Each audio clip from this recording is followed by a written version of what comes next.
The great hall of the Galactic Council stretched out like a cathedral made of light and metal. 12 towering seats arranged in a perfect circle, each one designed for a different alien species. At the center, a small chair sat alone. Ambassador Chen Wei looked tiny compared to the massive beings around him, but his back was straight and his eyes were calm. The Zephyrian High Counselor rose first. His body was made of living crystal that caught the light and threw rainbows across the walls. When he spoke, his voice sounded like wind chimes in a gentle breeze, but his words were anything but gentle.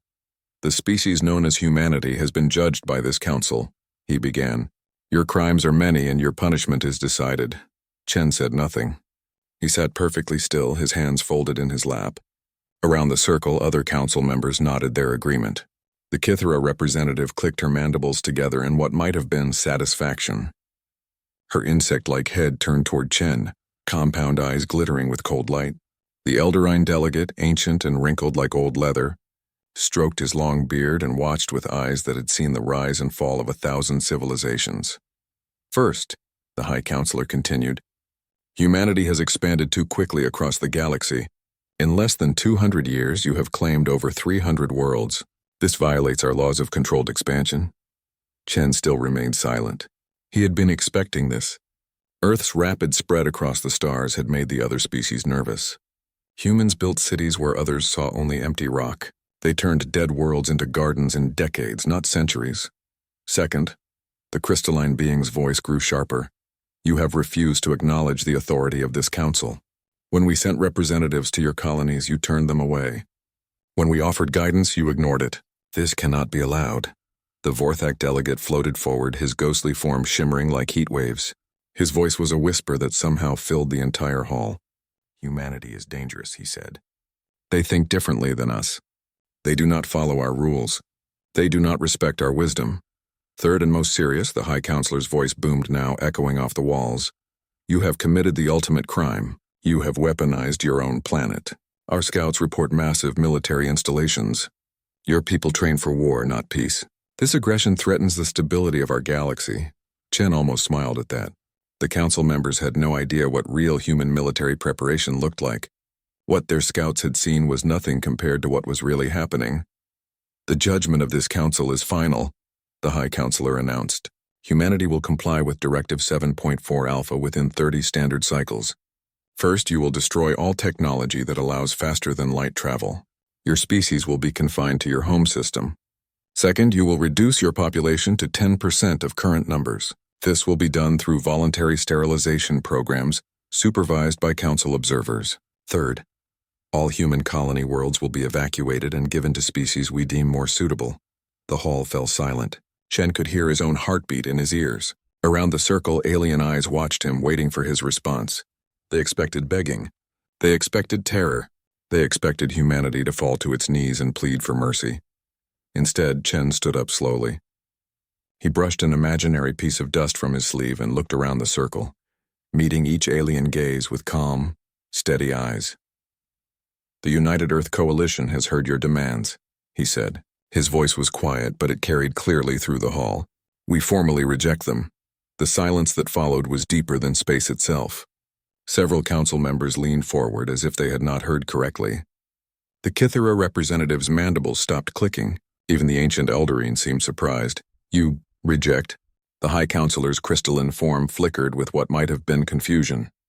"You do not understand. This is not a request. This is a judgment. You will comply or your species will be eliminated." Chen nodded politely. "I understand perfectly. You want to kill 90% of my species and trap the rest on a single planet because you are afraid of us." He paused, letting the words sink in. "I said we reject your demands. Then you choose extinction," the Vorthak whispered, his ghostly form growing darker. "Our fleets will reduce your worlds to ash. Your cities will burn. Your people will die screaming." Chen smiled then. It was not a warm smile. It was not friendly or kind. It was the smile of a chess player who had already seen the end of the game, while his opponent was still figuring out how the pieces moved. "You are welcome to try," Chen said simply.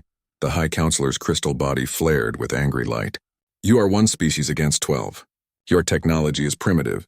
Your fleets are small. You have no allies. What could you possibly hope to accomplish? Chen picked up his briefcase and began walking toward the exit. His footsteps echoed in the vast hall. When he reached the doorway, he turned back one last time. You made one mistake in your calculations, he said. You assumed we would fight like you? What is that supposed to mean?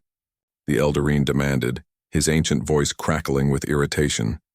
Chen's smile grew wider. It means you have 30 cycles to find out. As the human delegation left the chamber, the council members began talking among themselves.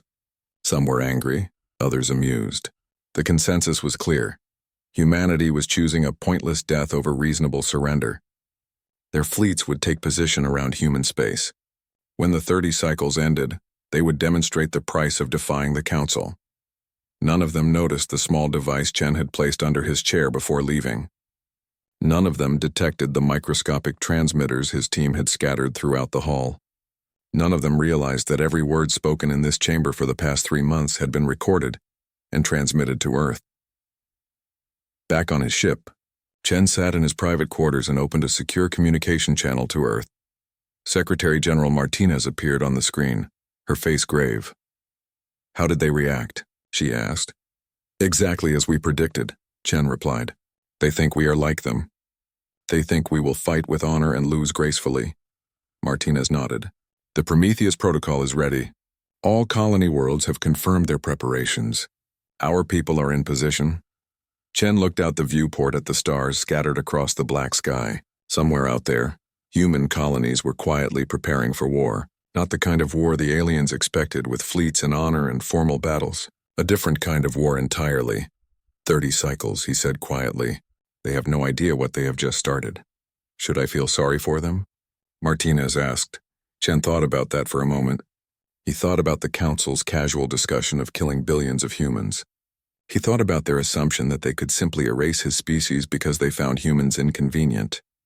No, he said finally. They chose this.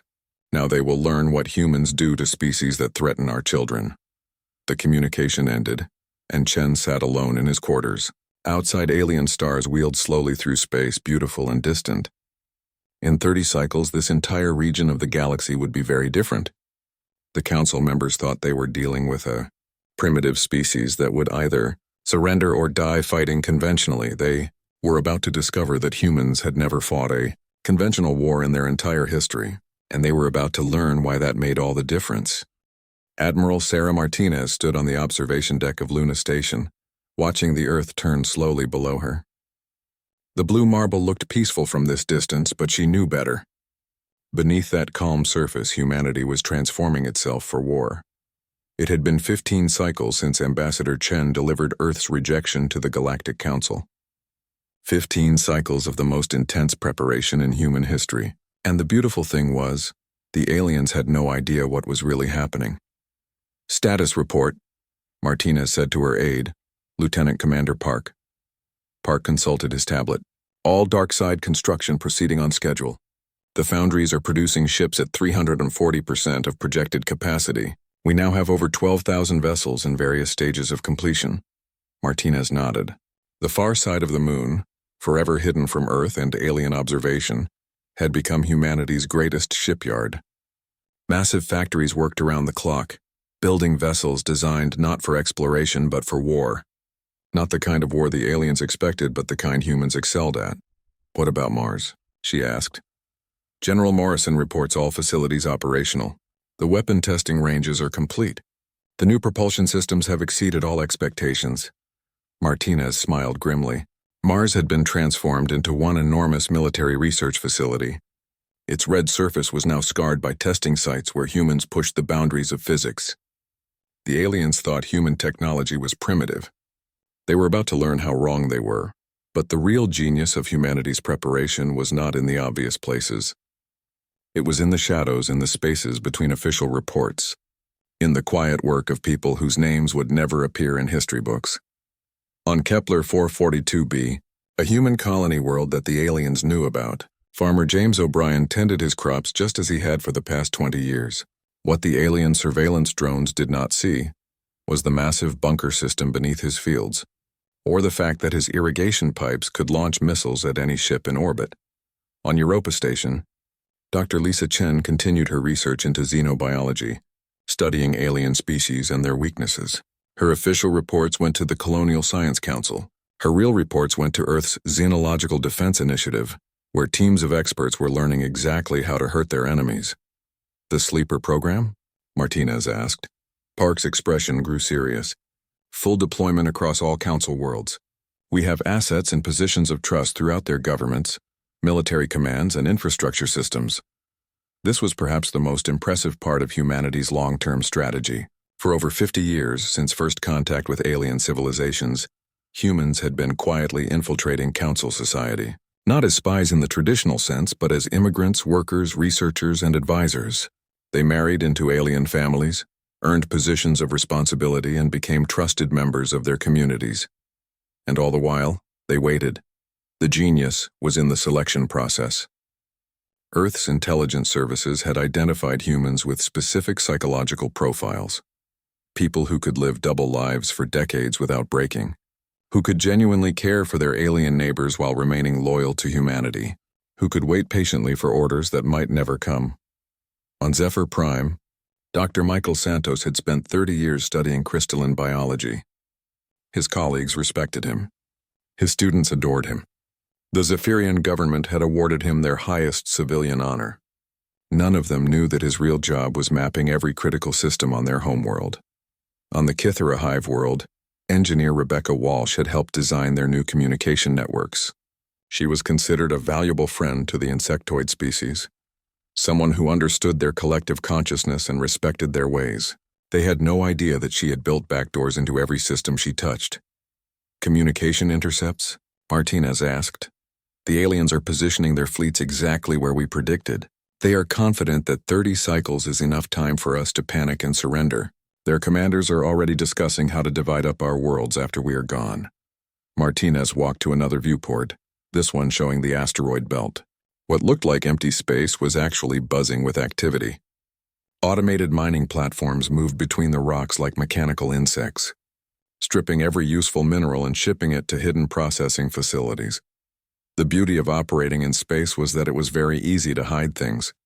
The asteroid belt contained millions of rocks. The aliens could not watch them all, so humanity had simply hollowed out the ones they needed and turned them into secret bases. The Prometheus Protocol?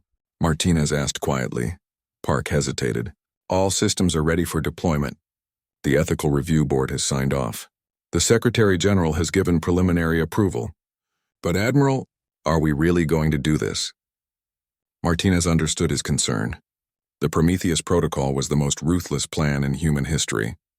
It went beyond simple military victory.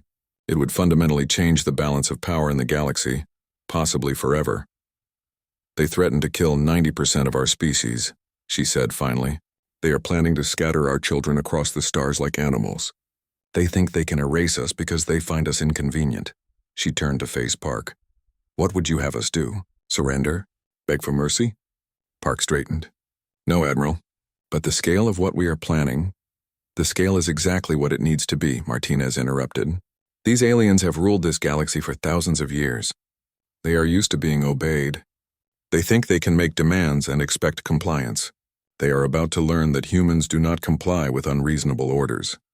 She walked back to the main viewer, where Earth continued its slow rotation. Somewhere down there in hidden bunkers and secret facilities, the final preparations were being made. Weapons that violated every galactic treaty were being loaded onto ships. Computer viruses that could crash entire planetary networks were being prepared for deployment. Psychological warfare specialists were reviewing profiles of every council member, looking for weaknesses and fears. How many of them know? Park asked. The aliens, I mean. How many of them understand what is really going to happen? Martinez considered that question. The Galactic Council had made their decision based on incomplete information and cultural assumptions. They thought humans were just another species that would follow galactic norms. They expected either surrender or a conventional military response. They had no idea that human civilization was built on a foundation of controlled violence. They did not understand that humans had spent their entire history finding new and creative ways to kill their enemies. They could not comprehend a species that would smile politely while planning the systematic destruction of everyone who threatened them. None of them, Martinez said finally.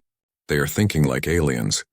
They assume we will behave according to their rules, fight according to their customs, and die according to their schedule. She paused, watching a supply ship launch from Earth toward the hidden bases in the outer system.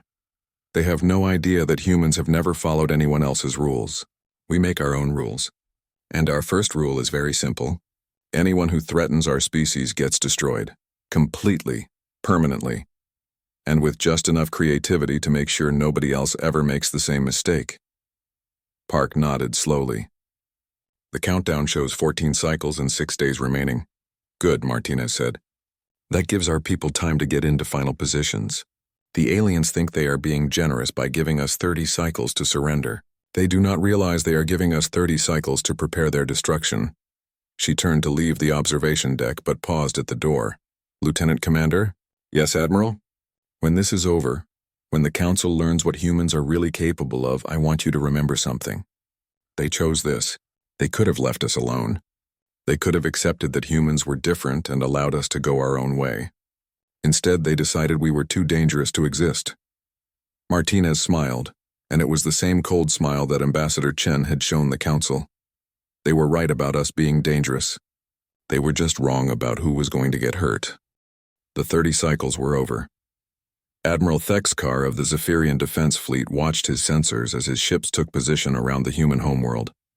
Earth hung in space before them, blue and white and beautiful. Soon it would be a dead rock, a monument to the price of defying the Galactic Council. 12 massive fleets surrounded the human home system, ships from every Council species, their weapons charged and ready. The humans had exactly 1 hour to surrender, or their world would be reduced to ash. Open a channel to Earth, Thexkar commanded. His crystalline form pulsed with satisfaction. This would be quick and clean. Humans were primitive. They would break quickly. The view screen activated, showing the interior of what appeared to be a government building on Earth. Ambassador Chen sat behind a simple wooden desk, looking exactly as calm as he had in the Council chambers 30 cycles ago. Humans of Earth, Thexkar announced, his voice carrying the authority of millennia. Your time has expired.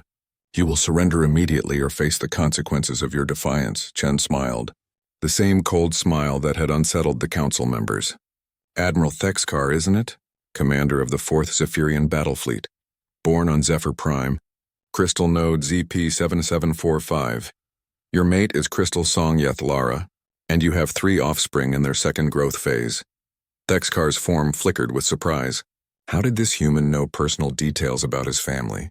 Surrender now, Thexkar said, trying to regain control of the conversation, and your death will be swift. Chen leaned back in his chair. Before we discuss death, Admiral, you might want to check on your homeworld. What are you talking about? Chen gestured to someone off-screen. The display split, showing a news feed from Zephyr Prime. The planet's capital city was in chaos. Government buildings were dark. Transportation systems had failed. The crystalline towers that housed the planetary administration were flickering between different colors, their control systems completely out of control. What have you done? Thexkar demanded. Nothing violent, Chen replied calmly. We simply introduced some corrections to your computer systems. It seems your programmers never considered the possibility of a logic virus that could make crystal-based processors question their own existence. The feed switched to another Council world. Kythera Prime, home of the insectoid species, was experiencing what their scientists were calling impossible hive mind feedback loops. The planet's collective consciousness, which had operated flawlessly for thousands of years, was fragmenting into millions of individual thoughts that could not reconnect. The Elderine Council of Minds discovered an interesting problem this morning, Chen continued conversationally. Their shared memory network has been contaminated with what appears to be false memories. They are now debating whether their civilization actually exists, or if they are all living in a simulation created by their own technology. Admiral Thexkar tried to contact his command headquarters on Zephyr Prime, but his communication systems were not responding. Around him, other fleet commanders were experiencing similar problems. Their ships still functioned, but they could not coordinate with each other or with their homeworlds. How long? Thexkar asked quietly. How long what? How long have you been inside our systems? Chen consulted a tablet. The infiltration of Zephyrian networks began approximately 47 years ago.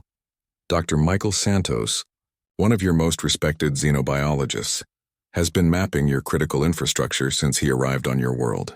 Your people trusted him completely. They never suspected that his real job was learning how to shut down your civilization. The view screen split again, showing scenes from across the galaxy. On every council world, critical systems were failing in ways that defied explanation.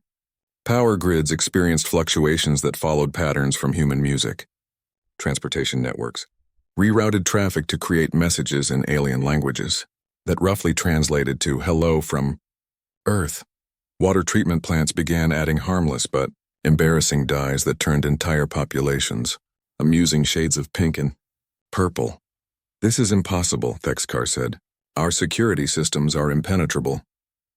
Your security systems were designed by people who thought like you, Chen replied. Linear thinkers, rule followers, species that believe in authority and hierarchy and predictable behavior. He paused. Humans think differently. The display showed more chaos from across the galaxy. Medical facilities were dispensing treatments that cured diseases, but also caused patients to temporarily speak only in rhymes. Agricultural systems were producing food that was perfectly safe, but tasted like human chocolate. Defense satellites were broadcasting human television shows instead of military communications. You are attacking civilians. One of the other fleet commanders said over the communication network. Chen shook his head. We are not attacking anyone. We are simply demonstrating that your entire civilization runs on systems that we understand better than you do. Every computer you trust, every network you rely on, every automated system that keeps your worlds running, we built backdoors into all of it decades ago. The genius of the human strategy was becoming clear. While the Council had been watching for military threats, humans had been quietly becoming indispensable. They served as technical advisors, system designers, and maintenance specialists throughout Council space. Always helpful, always reliable, always trusted, and always building ways to control the systems they worked on. What do you want? Thexkar asked. Chen leaned forward. Admiral, 6 hours ago, your government voted to exterminate my species. Your fleets are surrounding my homeworld with the intention of committing genocide. And you are asking me what I want? The communication channel expanded to include representatives from all 12 council species. Their homeworlds were in various states of controlled chaos. None of them could coordinate military action when their own planets were falling apart. This is not how civilized species conduct warfare, the Cathera commander clicked. You are absolutely right, Chen agreed. Civilized species do not threaten to murder 90% of another species' population. Civilized species do not demand the surrender of colony worlds filled with children and families. Civilized species do not vote for genocide and then act surprised when the intended victims respond badly. The Eldarine representative, his ancient face creased with confusion, spoke slowly. What you are doing? It violates every principle of honorable combat. Chen laughed, and it was not a pleasant sound. Honor? You want to talk about honor? Your council spent exactly 17 minutes debating the complete destruction of human civilization. 17 minutes to decide the fate of 43 billion people. Where was your honor then? He stood up from his desk and walked closer to the camera. You made the mistake of thinking that humans would fight like you. That we would send our fleets to meet yours in glorious battle. That we would follow your rules and die according to your schedule. Chen's smile grew wider and colder. But humans have never followed anyone else's rules. We make our own. And our first rule is simple. Anyone who threatens our children gets hurt. Badly. The view screen now showed a tactical display of the entire galaxy. Red dots indicated council worlds experiencing system failures. There were hundreds of them. Every major planet, every important facility, every critical piece of infrastructure that the council depended on. Your fleets are powerful, Chen said. You could probably destroy Earth. But while you are burning our world, your own civilizations will be collapsing. Your people will be sitting in the dark, drinking strange-tasting water, and wondering why their computers are playing human music instead of working properly. Thexkar realized the scope of what humanity had accomplished. This was not a military campaign. This was the systematic dismantling of galactic civilization, executed with surgical precision and decades of preparation. You planned this, he said quietly. Of course we planned this, Chen replied. Did you think we spent 50 years in galactic society just to make friends? Every human who worked on your worlds was gathering intelligence. Every system we helped you build included ways for us to control it. Every friendship we made with your people gave us access to more of your secrets. Chen walked back to his desk and sat down. You should have left us alone. We would have been content to build our worlds and explore the stars. But you decided we were too dangerous to exist. You were right about us being dangerous. You were just wrong about who was going to get hurt. The communication channel fell silent. 12 fleets surrounded Earth, their weapons ready to fire. But their commanders knew that destroying the human homeworld would not stop what was happening to their own civilizations. What happens now? Thexgar asked. Chen glanced at his watch. Now you have a choice to make. You can fire on Earth and watch your own worlds fall into chaos. Or you can withdraw your fleets and begin negotiations for the peaceful resolution of this situation. And if we choose to negotiate? Chen's smile became almost friendly. Then we can discuss the terms under which humanity might be willing to help you fix your computer problems.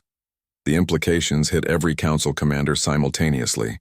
Humanity had not just infiltrated their systems, they had made themselves indispensable. The only people who could restore normal operations to council worlds were the same people who had disrupted them in the first place. You have 30. Dr. Sarah Martinez stood in the control center beneath the Swiss Alps, watching the galaxy fall apart on 1,000 different screens. Each display showed another piece of the council's civilization failing in carefully orchestrated ways. It was like watching a master clockmaker disassemble a watch, removing each gear at exactly the right moment. Status report, she said to her team. All primary objectives achieved, replied Dr. James Kim, her chief technology officer. Communication networks are down on all 12 council homeworlds. Their fleets cannot coordinate attacks, Martinez nodded. That had been the first priority. Ensure that the council could not organize a coherent military response. Human computer viruses had infiltrated galactic communication systems years ago, lying dormant like sleeping dragons. Now they were awake and feeding. Economic systems? The Galactic Trade Network collapsed 6 hours ago, reported Dr. Elena Vasquez. Every transaction is being flagged as simultaneously fraudulent and legitimate. Their quantum processors cannot handle the logical contradiction. This was perhaps Martinez's favorite touch. Humans had always been good at finding loopholes in systems, at exploiting the gap between what a rule said and what it meant. The aliens' trade network was built on absolute logical principles. So humanity had simply fed it an absolute logical impossibility and watched it destroy itself trying to solve it. Transportation. Navigation beacons are providing coordinates that are mathematically correct but practically useless. Ships arrive at their destinations to find empty space. Pilots are reporting that the stars themselves seem to be lying. Martinez smiled grimly. The beauty of this approach was that nothing the humans were doing was technically an attack. The coordinates their viruses provided were absolutely accurate for a parallel universe that existed exactly 3 dimensions to the left of reality. The medical treatments being dispensed were perfectly safe and effective. They just had the side effect of making patients temporarily grow their hair in rainbow colors. What about their military response capability? Dr. Kim consulted his tablet. 30% of council defense platforms are now firing at random targets. Another 40% are refusing to fire at all, because their targeting computers have been convinced that everything in space is either a hospital ship or a school bus. The remaining 30% are working perfectly, but only on alternate Tuesdays. Psychological impact assessment? Dr. Vasquez pulled up a series of charts. Panic levels are rising exponentially across all council worlds. They are beginning to realize that every system they depend on may be compromised. Paranoia is setting in. Several planetary governments have begun accusing each other of sabotage. This had been another key element of the human strategy. It was not enough to disable council systems. They had to make the aliens distrust their own technology. Fear was a powerful weapon, and uncertainty was even more powerful. When people could not trust the computers that ran their civilization, society began to collapse from within. Martinez walked to the central display, which showed a real-time map of the galaxy. Red dots indicated worlds experiencing technical difficulties. There were so many red dots that the map looked like it had measles. Are we ready for Phase 2? Toshi asked. Her team exchanged glances. Phase 1 had been about demonstrating humanity's capabilities. Phase 2 would be about consolidating control. All sleeper agents are in position, Dr. Kim reported. They are ready to reveal themselves on your command. This would be the most devastating blow of all. For 50 years, humans had been living among the council species, earning their trust, becoming part of their communities. Teachers, doctors, engineers, scientists, people who had genuinely cared for their alien neighbors while maintaining their loyalty to Earth. Initiate Phase 2, Martinez commanded. Across the galaxy, humans began stepping out of the shadows. On Zephyr Prime, Dr. Michael Santos walked into the emergency meeting of the Planetary Council. The crystal beings were in chaos, their normally harmonious tones clashing with panic and confusion. When Santos entered, they turned to him with relief. "Michael, thank the light you are here," said Counselor Zexithara. "Our systems are failing and we cannot understand why." Santos smiled sadly. "I can explain exactly why they are failing. I helped design the vulnerabilities into every system on this planet." The silence that followed was like the moment between lightning and thunder.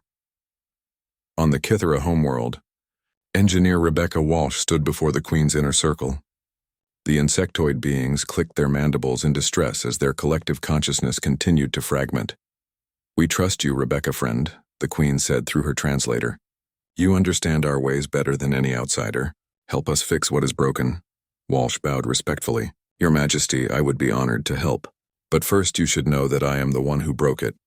On the Eldarine homeworld, Professor David Chen stood in the Hall of Memory, where the ancient beings maintained their shared knowledge. The elders looked at him with confusion as their memories became tangled with impossible recollections. "Wise David," said Elder Morthak, his wrinkled face creased with worry. "You have studied our ways for 30 years. Surely you can help us understand what is happening to our minds." Chen nodded gravely. "I can indeed explain what is happening. I have been studying your psychology in order to find the most effective way to drive you insane." The pattern repeated across dozens of worlds, trusted humans revealing themselves as agents of Earth. But these were not cold, calculating spies.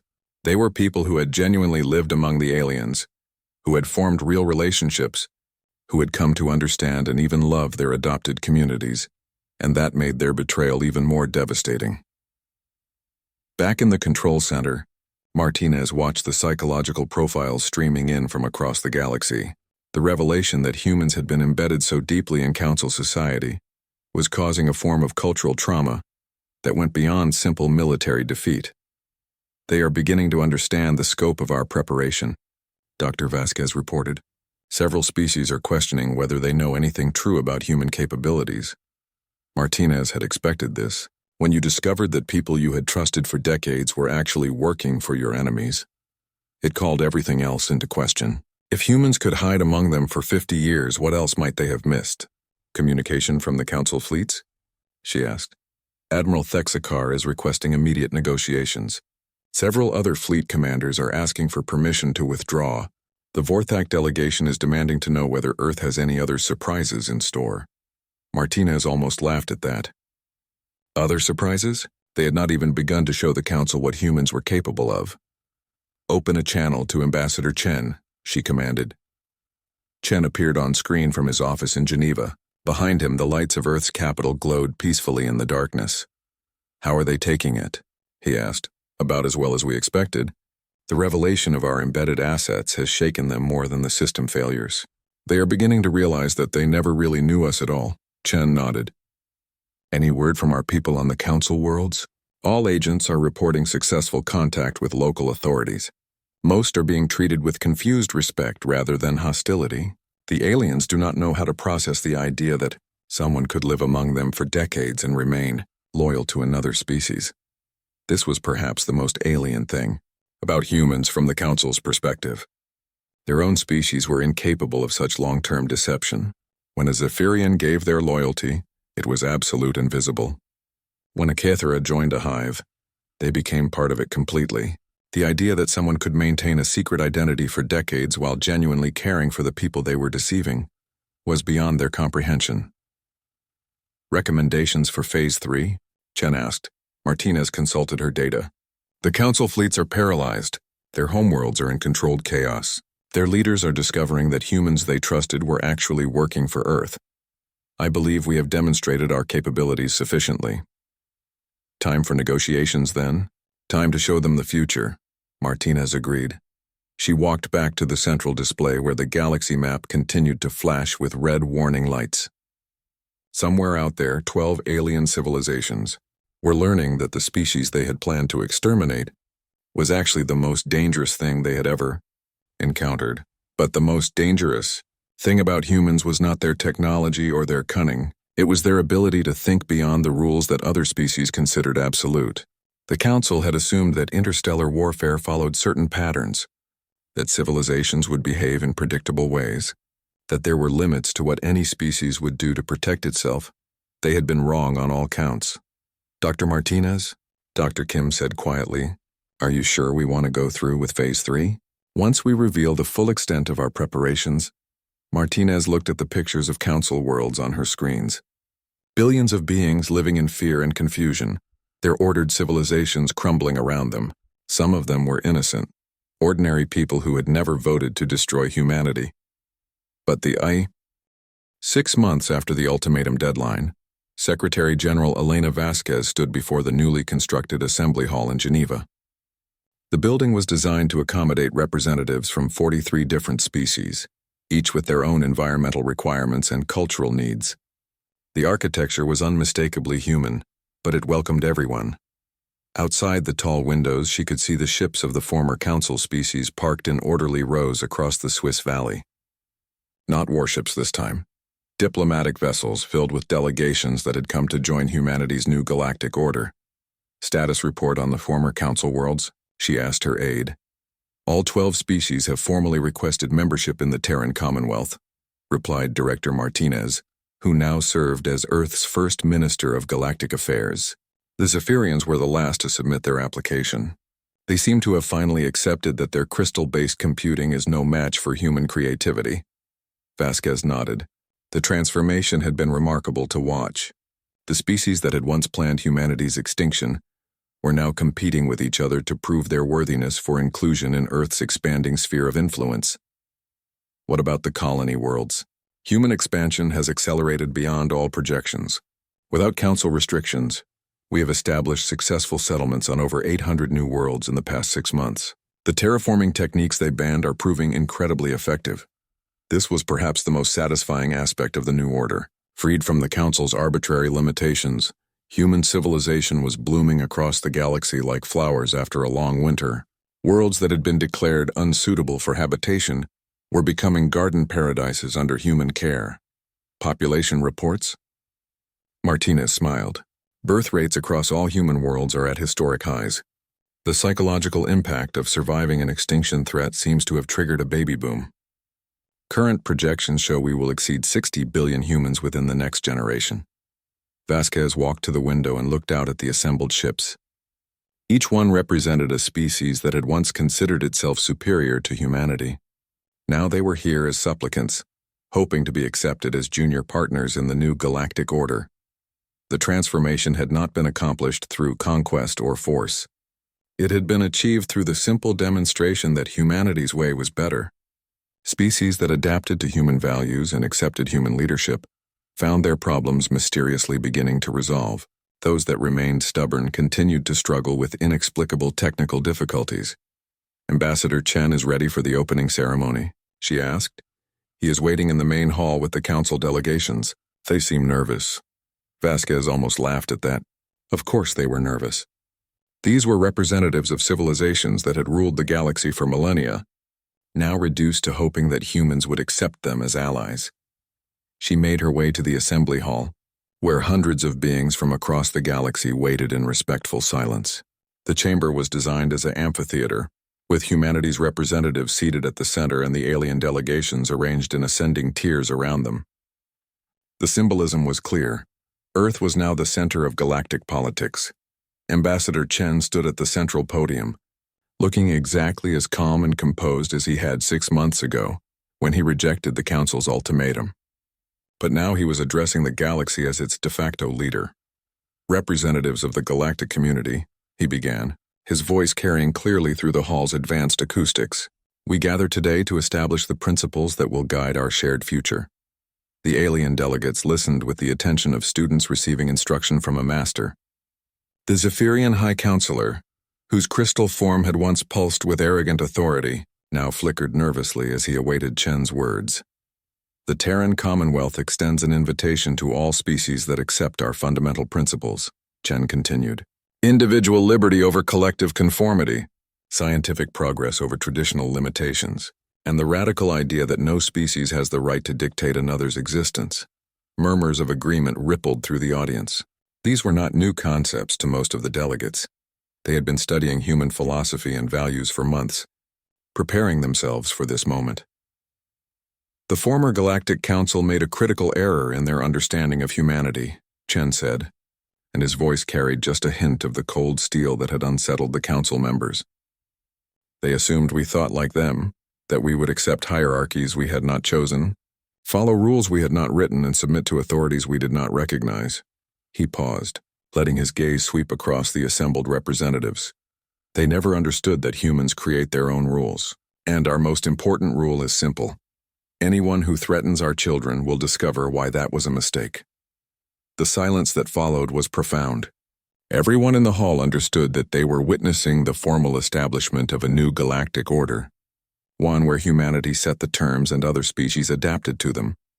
The Eldarine representative, ancient and wise, raised a trembling hand. Minister Chen, what assurance do we have that humanity will not become the same kind of oppressive force that the council was? Chen smiled, and this time it was warm and genuine. Elder Morthak, you have studied with our Professor David Chen for 30 years. In all that time, did he ever try to force you to change your beliefs or abandon your culture?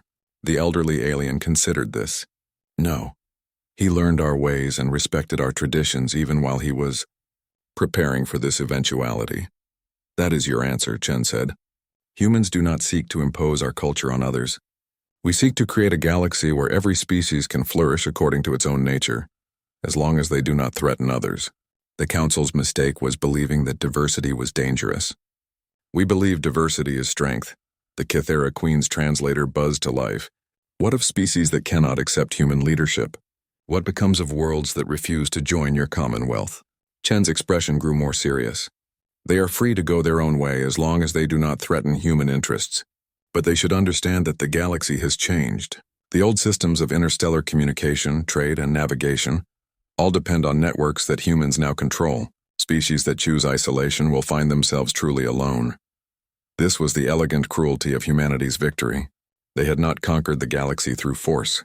They had made themselves indispensable to its functioning. Any species that wanted to participate in galactic civilization now had to do so on human terms. The Vorthak delegate, his ghostly form shimmering with anxiety, whispered his question. What guarantees do we have that humans will not abuse their power over our vital systems? The same guarantee you gave us 6 months ago when you planned our extinction, Chen replied calmly. None at all. The difference is that we are offering you a choice. Join us as equals and prosper, or go your own way and accept the consequences. The council offered us no such choice. Vasquez watched from the gallery as the ceremony continued. One by one, the alien delegates formally requested membership in the Terran Commonwealth. Each species pledged to adopt human principles of individual liberty and scientific progress. Each agreed to accept human oversight of their vital systems, and each received Chen's gracious acceptance, along with immediate restoration of their technological capabilities. It was a masterpiece of political theater. The species that had once planned humanity's destruction were now grateful to be accepted as subordinate members of a human-led alliance. They competed with each other to demonstrate their loyalty to Earth, to prove their worthiness for continued inclusion in the new galactic order. But perhaps the most remarkable aspect of the transformation was how genuine it seemed. As the months passed, many of the former council species began to genuinely embrace human values. The Zephyrians discovered that individual creativity produced more beautiful crystal formations than rigid collective thinking. The Kythera found that allowing individual members of their hive to pursue personal interest actually strengthened their collective consciousness. Even the ancient Eldarine began to appreciate the human concept that wisdom came not from accumulated tradition, but from constantly questioning and improving their understanding of the universe. As the ceremony concluded, Vasquez made her way back to Chen's private office. He was standing by the window looking out at the ships that represented the new galactic order. "Any regrets?" she asked. Chen considered the question carefully. "I regret that it was necessary. I regret that they gave us no choice.